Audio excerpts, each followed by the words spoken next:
Okay, so I guess this is probably the worst time to start a YouTube channel that focuses mainly on planners, but I'm doing it anyways, so let's just get to it. Hey there, my name is Elisa, but you can call me Ellie, and I try to strive for a more planned out, organized, creative life. One of the main ways that I do that is with my planners. Oh, I can't point to it. Okay, right there. That's my planners. So I just kind of wanted to take you through my planner stack and walk you through what all I'm using this year and how I'm using everything. So first things first, we have kind of my catch-all planner, which is a pink kikki.K binder. I picked this up from Michael's, so I don't know all the details about the sizing or the exact name of the color or anything, but I saw this. It was the perfect color and it's just so soft. Like, I couldn't not get it. So I keep this planner with me all day, every day. I purposely buy a purse that can fit the planner that I'm going to be keeping with me that year. This just has everything. It's my catch-all planner. I write my daily tasks in here, my to-dos. I have it tabbed, paper clipped. I don't really do much decorating or anything in this planner. Most of it is just functional. The only real decorating that I do in this planner are just making the tabs as pretty as I can, and also just using my own color coding system with my pens, which has changed. It does change sometimes. So I also keep this little pen bag attached to my planner, so I always have the colored pens that I am currently using for my color coding. So I have this magnetic bookmark on here, and it came in a pack of a few different ones that all kind of go together on Amazon. So as far as my pens go, I do change my color coding often just because I get bored of one thing or I run out of ink in one of my pens, and so I have to change things. So when it comes to the actual planner, I don't want to go over it too in depth because it is just my own personal tracking. I do want to show you at least how I have this set up. So I have these kind of clear-ish dividers that divvy up each of the main sections in my planner. These are from Planner Press and they fit really nicely in here. I like having both tabs on the side and on the top so I can kind of separate out my sections differently that way. The first section is all of my calendar and weekly inserts.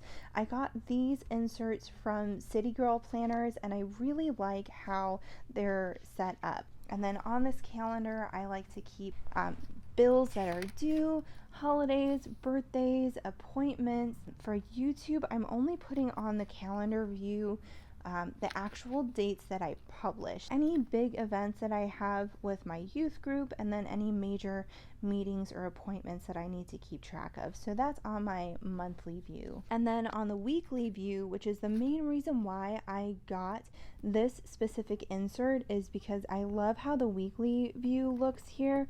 It's just enough space to write everything that I need to during the day, but I also really like how it has this little checkbox to-do list, this other little list that could be used for anything else, and then there's also a habit tracker already built in here, as well as an overview for the week. And usually I mark what day I'm on with this little magnetic bookmark. I think I got it in a Happy Planner box at some point.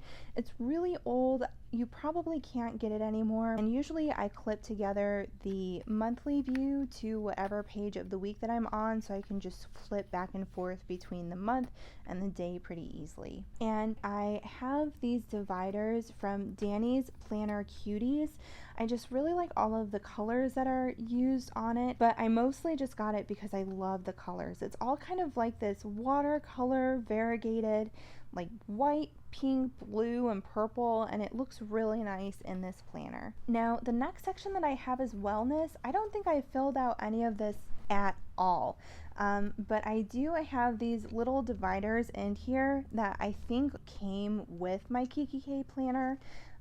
So I just kind of threw them in there because I have them and I guess they're kind of cute.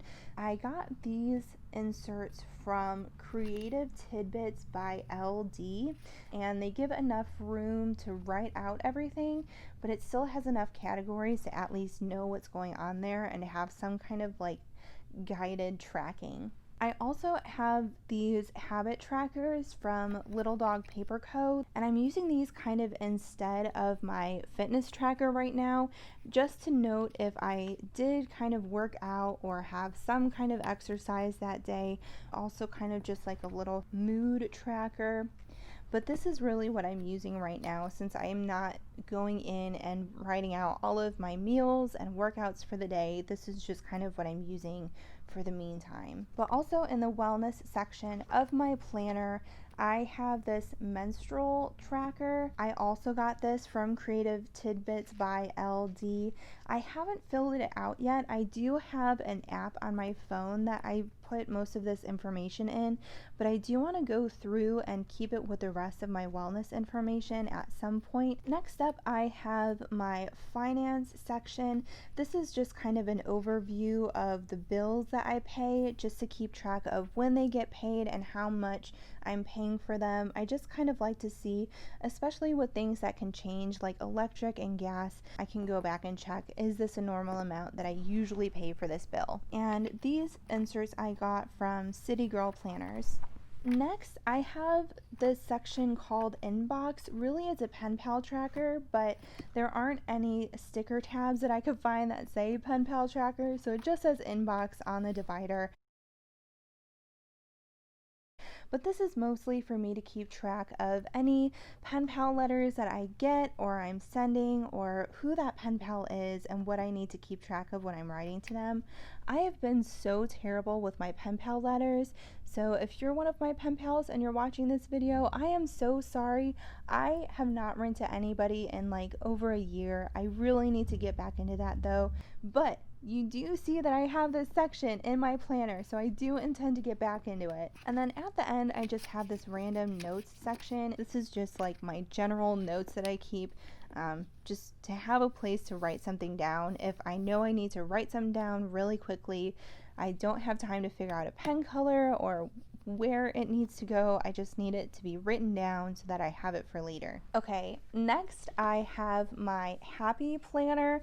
Now, when I talk about my planner, I think of this planner, even though I don't really use it functionally, and I definitely don't use it every day, but this is my pride and joy, and this is what I talk about when I tell people about what I do when I'm planning. Now, when I got this planner, it was the Year to Shine Classic.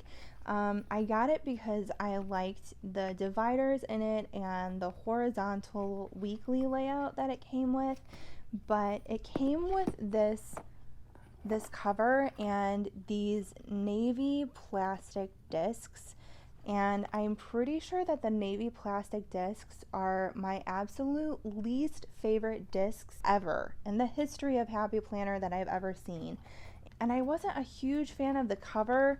The inside is pretty colors, I guess, but I'm just not feeling this weird dot scribble thing. I did get this planner cover from Simmer and Sprout. I also got it in a matte. It's just not as obnoxiously shiny if I take pictures of it or something with a flash. I also really like how it feels. So this is kind of my pretty planner, I guess. So for this planner, I do a lot of rewind spreads, but really when I use this planner, what I'm doing is taking my kikki.K and then I'm just transferring the plans onto here to show what I had done after they already happened. I hope to eventually start recording plan with me's in this planner on this channel, so you'll kind of get a feel more of what my planner style is and really take a deeper look into this planner. But I just wanted to show you for this video what it is and how it fits into my planner lineup for this year. Everything else that I'm using this year is really just journals. I do currently have 3 journals that I'm actively using that are filled out. and then one journal that I plan on getting more into later into the year. These two notebooks I got from the dollar store. For this Reach for the Stars notebook, I thought it kind of went along with my overall vibe for my channel, so I thought that this would be a really great place for me to do kind of my YouTube planning. This little journal notebook thing is almost all the way filled up. One of my favorite places is Disney World in Florida. A few years ago, I planned a trip for my cousin and I to go down there, and I spent a lot of time researching, and I had a really good time planning out our Disney vacation. So this Elsa journal is where I just kind of compiled and organized all of my Disney planning. This is the current journal slash diary that I have. The first section is my journal pages for all of 2017 and 2019. So you can see that I definitely do not journal that often. I do have this little section for 2020. I was wanting to get into journaling a lot more this year, but it just hasn't happened. The last section of this journal diary thing is probably my most used. I have struggled with an eating disorder. I do also struggle with some mental health issues, and so I see a counselor and a dietitian pretty regularly. But for each of the meetings ever since we started having to do virtual meetings, I have been writing down notes for things like homework or ideas or topics that we're discussing for that meeting that day, and I really like it. So even as things kind of pick up and go back to normal, I think I'm going to still kind of dedicate a page for the counseling or the dietitian's advice that I have for that session. But I've always been really curious about bullet journaling, and I have been wanting to practice my hand lettering lately, so I have gotten some brush pens from Amazon recently, and I'm hoping to use this journal to kind of just practice my hand lettering. So if any of you guys are into bullet journaling or hand lettering, and you have any kinds of tips or tricks that you are willing to share, comment down below. I would really love any kind of advice that you can give. Also, while you're at it, don't forget to subscribe to my channel and give this video a thumbs up. It lets me know that you like what I'm doing, and it lets YouTube know to keep letting me create these videos.